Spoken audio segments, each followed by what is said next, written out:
Silicon Valley calls it information operations. That's the name Facebook head of cybersecurity policy Nathaniel Gleicher dubbed limiting free speech during the cabal's recent secret meeting in San Francisco. The tech giants want us to think they are monitoring foreign actors, which they're trying to do. But what other information operations are they cracking down on in there? PJ Media reports multiple posts sharing articles by prominent conservatives have been temporarily censored on Facebook under the excuse that they look like spam.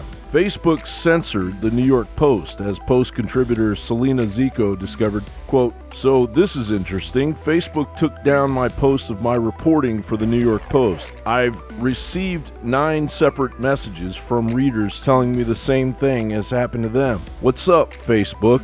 Zito asked in a tweet. And without missing a beat, the SPLC, which is facing at least 60 defamation lawsuits for targeting those that don't share their left-wing nutjob views on their notorious hate map, continues its madness with the aid of Silicon Valley culture. A culture that has been microdosing on LSD for years to enhance performance.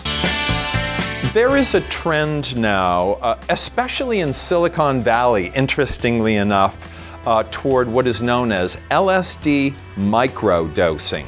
And that is the using of very, very small amounts of LSD for performance enhancement rather than to have a psychedelic experience. If a 100 microgram dose of LSD would be an official trip, if you will, 10 micrograms of LSD is a brightening and clarifying agent. It seems that around 10 micrograms or so, or 12 micrograms of LSD, is sufficient to generate what we know as a flow state.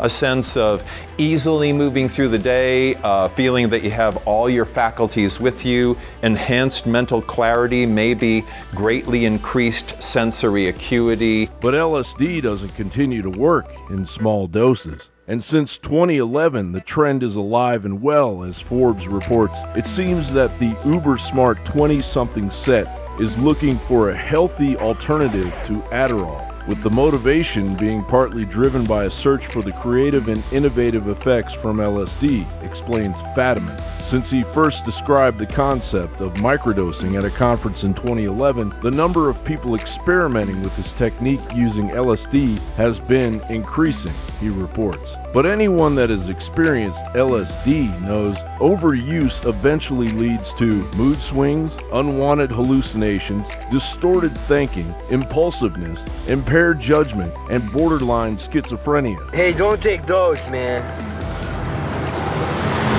What? Wow, man. Hey, what was that, man?